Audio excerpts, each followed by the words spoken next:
आलं ना आता तुझ्या लक्षात? यामध्ये माझी काहीच चूक नाहीये. अगं माझा भाऊ जर आला नसता ना तर एव्हाना आपलं लग्न झालं असतं, आपण हनीमूनला गेलो असतो. पण कार्तिक, पळून जाऊन लग्न वगैरे बरोबर नाहीये. ए मुक्ता, मध्ये मध्ये बडबड करू नकोस. कार्तिक, मुक्ताला काही बोलू नकोस. हे बघ, तिने आग्रह केला ना म्हणून मी तुला आता इथे भेटायला तरी आलीये. कार्तिक, मुक्ता बोलतीये ते बरोबरच आहे. हे पळून वगैरे जाण्याची कल्पना देखील वाईट आहे. आपली एक स्टेप घरच्यांना किती त्रास देईल ह्याचा विचार नको करायला. अरे वा, या जगामध्ये सगळ्यांनाच मी नालायक वाटतोय. म्हणजे बघ ना, माझ्या घरच्यांना मी नालायक वाटतोय म्हणून माझे घरचे तुझ्या घरी तुझा हात मागायला येत नाहीयेत. आणि आता तुला सुद्धा मी नालायक वाटतोय म्हणून तू माझ्यासोबत पळून जाण्याचा विचार करत नाहीये. जर या जगात माझं असं कोणीच नसेल तर माझा जगून उपयोग तरी काय? मी एक काम करतो, मी ना गाडी खाली जीवच देतो.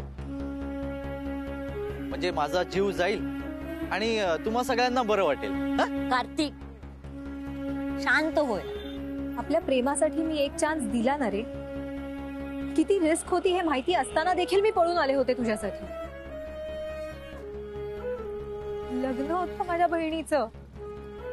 तुझा भाऊ स्वतः तिथे मान मोडेस्तोवर काम करत होता. किती आणि कोणाच्या नजरा चुकवल्या रे मी.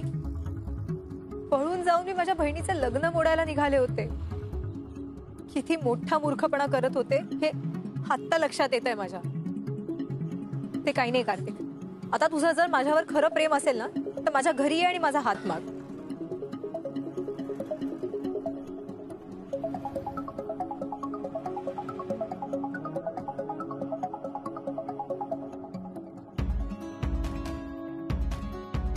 कार्तिक,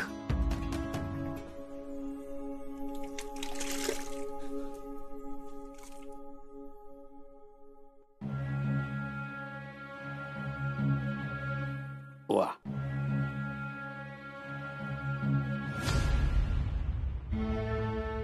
सुनबाई, या टेबलावरचं पण स्वच्छ पुसून घे. हा, किती चिकट झालंय बघ बाई. नयनचे पप्पा की नाही चहा पितात आणि जिथे तिथे कप ठेवून देतात. तू एक काम करत जा, कपडा ना रेडी ठेवत जा. ठेवला कप की मारला फडका, ठेवला कप की मारला फडका, असं करत जा.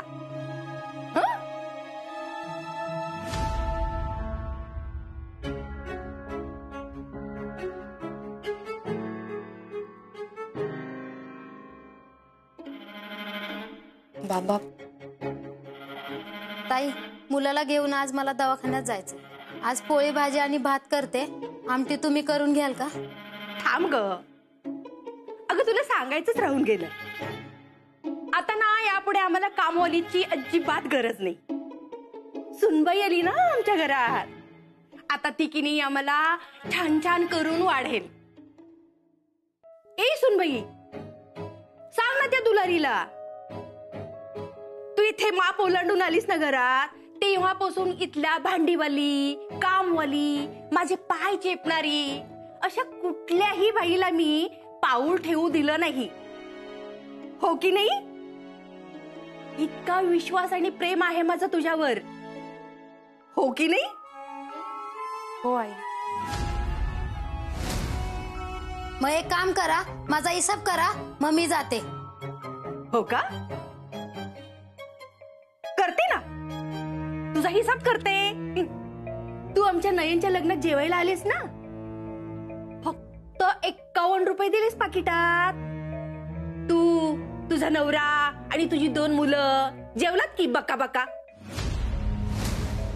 एक ताट 800 रुपयाचं होतं. 4 ताटाचे किती झाले? 3200 रुपये. किती झाले? 3200. त्यातून तुझ्या आजवरच्या पगाराचे 600 रुपये आणि आहेराचे 51. हे कापून तूच मला 2549 रुपये परत दे. गरीबाचे पैसे खाताय, शाप लागल ताई तुम्हाला. ए, जागा. अशा खूप राहिले हा शाप देणार आहे मी. पैसे परत आणून दे, नाहीतर पोलिसात तक्रार करे ना आमची भांडी चोरलीस म्हणून. चालली? ताई तुमचा देव कधीच भलं करणार नाही. ताई थांबा, एकच मिनिट थांबा.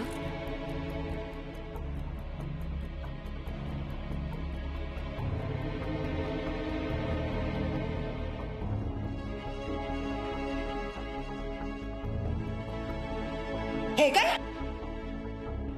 हो आई, आमच्याकडे तशी पद्धत आहे. हो का? पण आता हे कानविंद्यांचं घर आहे, इथल्या पद्धती शिकून घे. अरे काय ग, तू काय कीर्तन ऐकायला उभी आहेस इथे? चल निघ. गरीबाचे हाय लागल्याशिवाय राहणार नाही ताई तुम्हाला.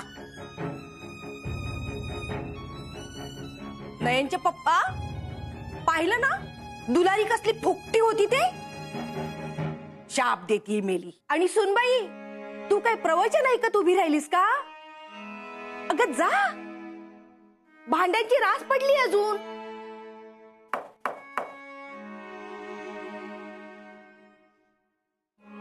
दीपू,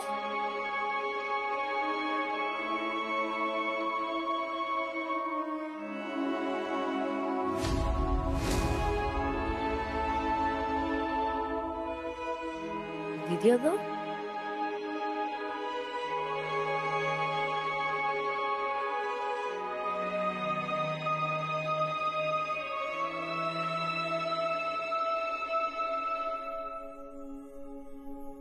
अगं दीपू, तू अशी अचानक न सांगताच आलीस का? शलाकाला भेटायला आलीस ना? अगं मग भेट की. अगं ये बस. दीपू, आपण कुल्फी खायला जाऊया.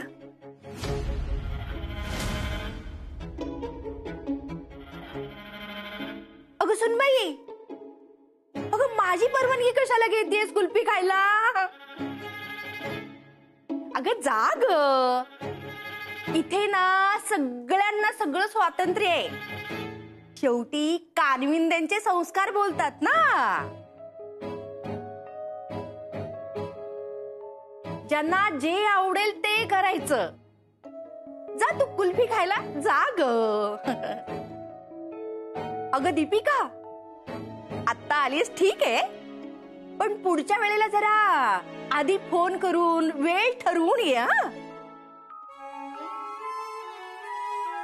आम्ही वेळ पाळतो ना, आमची तत्व आणि संस्कार आहेत ते.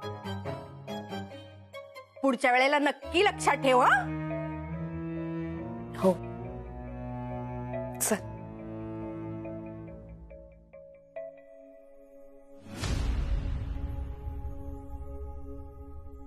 दीपू, तू थांब, मी कुल्फी घेऊन येते. ऐक ना, आत्ता नको. अगं का, तुला आवडते ना कुल्फी? हो, पण आत्ता नकोय मला. दीपू, काय झालंय? सहजच तुला भेटायला आले. दीपू, मी ना तुला तुझ्या जन्माच्या दिवसापासून ओळखते. तुझे डोळे नाही खोटं बोलू शकत, आणि ते मला सांगतात की काहीतरी बिनसलंय. तेव्हा मला आता सांग, काय झालंय? दीदी अगं, इंद्राजींनी आता मला त्यांच्या प्रेमाची कबुली दिली आणि त्यांनी मला माझं उत्तर विचारलंय. खरंच? अगं किती छान. दीपू, तू केवढं खुश असायला हवंस, आणि काय असं तोंड पाडून बसली आहेस? दीदी तुला माहिती आहे ना, मी होकार आणि नकाराच्या मध्ये अडकले. एकीकडे इंद्राजी आहेत आणि एकीकडे बाबा आहेत. दीपू, तुला नकार द्यायचा असता तर तू तिथेच नाही म्हणून आली असतीस. तसं झालं का? म्हणजेच तुझ्या मनातही त्यांच्याबद्दल प्रेम आहे. अगं हो, पण माझ्यासाठी मी इंद्राजी आणि बाबांच्या नात्याचा बळी नाही ना देऊ शकत. दीपू, तुझा ना हाच प्रॉब्लेम आहे. तू कधी कधी इतरांचा इतका विचार करतेस की स्वतःच्याच आनंदाचा त्याग करून टाकतेस.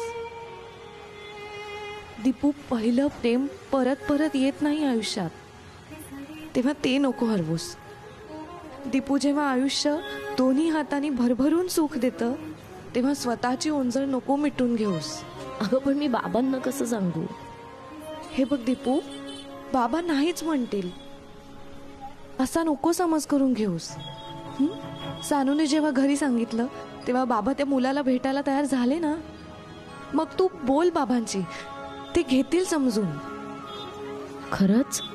हो, तू खरंच बोल बाबांची, मला खात्री आहे. आणि त्यांना नाहीच आवडणार असं प्लीज नको समजूस आणि स्वतःच्या प्रेमाचा बळी नको देऊस. दीपू, सत्याला सामोरी जा आणि साळगावकर सारखा मुलगा आयुष्यात यायला नशीब लागतं.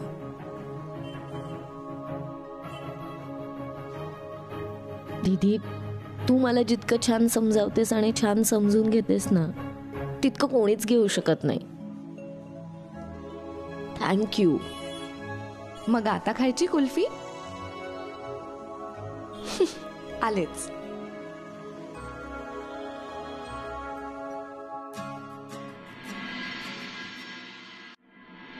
इंद्राजी, तुमच्या हाताला लागलंय म्हणजे आजची रिकव्हरी बोंबलली घेऊ. गप्तो सोन टक्के का देऊ थोडी दुखापत तुला. नको, इथं भरपूर आहे. इंद्रा, इंद्रा कुठे लागले तुला? हे बघ मी हळद घेऊन आले. मॅडम, त्याच्या हाताला पट्टी बांधली आहे ना, तेव्हा राहू दे आता. आणि ही हळद आहे ना, कुंकुवासोबत स्वतःच्या कपाळाला लावा. आणि उरलीच तर दुधात टाकून प्या, म्हणजे थोडीशी अक्कल येईल. सगळीकडेच माझ्या आधी कोणीतरी पोचतो.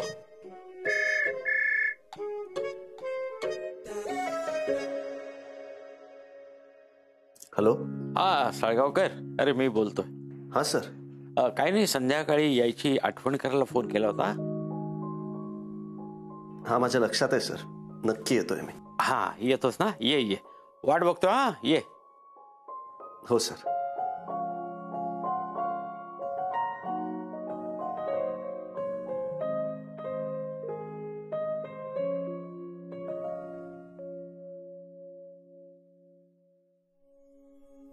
तू इंद्राजी, तुम्ही जाणार म्हणलं, रोजचं रिकव्हरीचं टार्गेट कसं पूर्ण होणार? पण टार्गेट पूर्ण नाही झालं ना, ते हेड ऑफिसवर मला दट्ट्या मिळतो. इंद्राच्या हाताला एवढं लागल्याने तुला रिकव्हरीची पडली. जेऊ काय तू चल.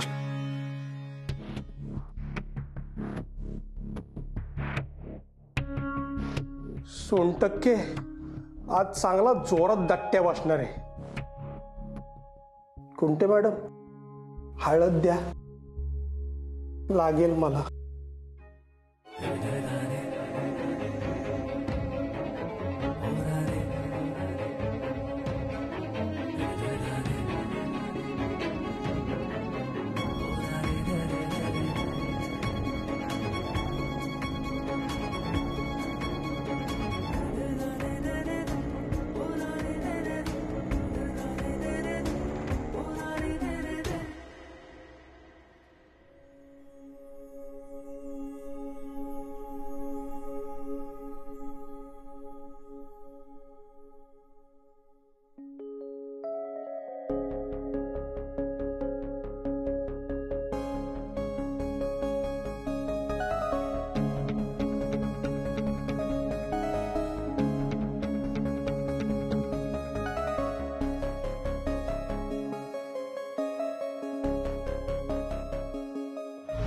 कशाला मारामारी केली तितकी?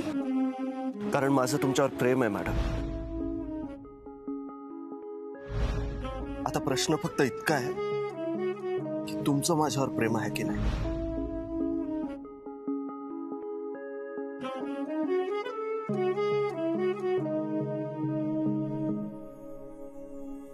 काय रे, हाताला काय लागलं? मारामारी केलीस की काय?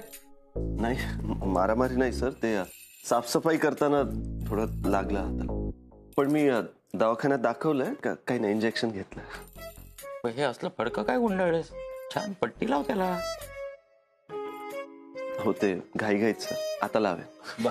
साळगावकर, थांबा, पोहे केलेत ते आणते. नाही काकू, कशाला, काही आवश्यकता नाही आहे. अरे कशाला म्हणजे? तू काय परका आहेस का? घरच्यासारखाच आहे. घरचा माणूस कधी संकोच करतो का? आण तू पोहे आण.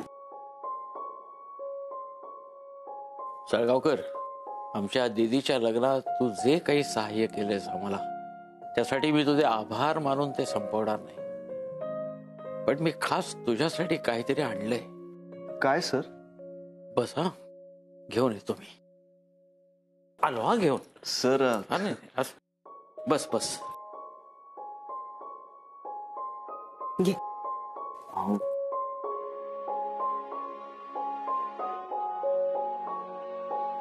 आमच्याकडून छोटीशी भेट आहे. सर सर हे काय, खरंच काहीच आवश्यकता नव्हती. असं घरच्या कामासाठी कोणी बक्षीस देतं का? अरे हे बक्षीस नाही आहे सळगावकर, हे आशीर्वाद आहेत तू केलेल्या सेवेसाठी. विद्येचं दैवत गणपती देतोय तुला. घे. आज मी बाबांना इंद्राजींबद्दल सगळं खरं सांगून टाकणार आहे. मला खात्री आहे ते समजून घेतील.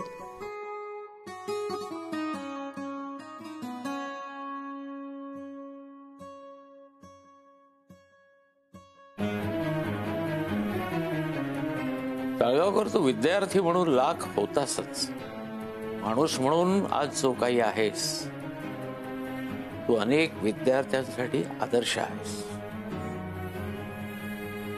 आणि तू माझा विद्यार्थी असलास तरी तू माझ्यासाठी माझ्या मुलासारखा आहेस.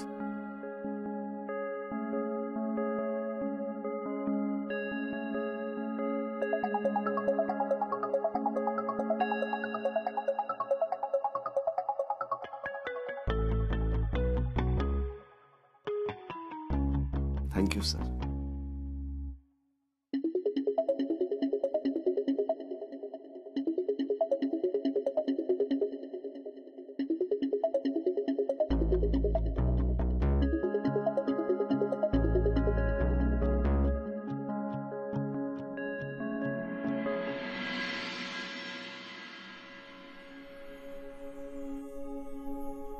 आई, मला जरा तुझ्याशी बोलायचंय. काय रे, सगळं नीट आहे ना? काय एवढं बोलायचंय तुला? अगे, इतकं घाबरण्यासारखं काय?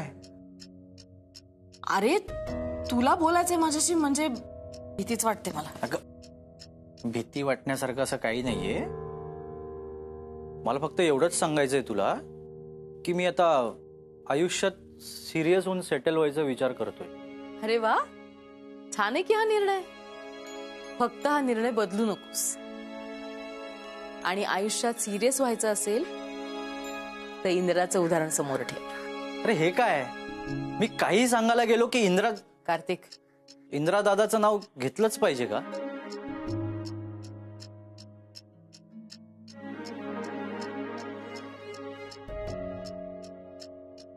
घ्या, आले तुमचे लाडके सुपुत्र.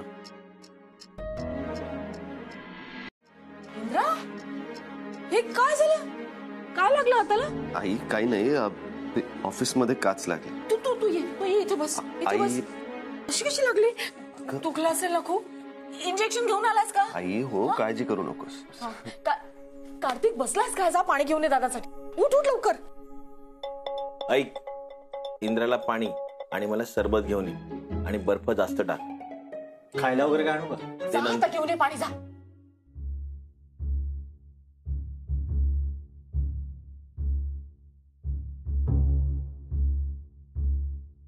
इंद्रा, अरे काय तुला एवढं लागलंय आणि तू हसतोयस? कारण इंद्राला मनात गुदगुल्या होत आहेत ना. जखम केव्हाच विसरलाय तो. गुदगुल्या? एक मिनिट, मला कळेल अशा भाषेत तुम्ही दोघं सांगाल का मला? काय झालंय? बोल ना. आज इंद्राने दीपिका मॅडमना मनातली गोष्ट विचारली. काय? किती आनंदाची बातमी आहे. मी देवासमोर साखर ठेवून आले. थांबा, आले. थांब. अगं ऐक तर. आले.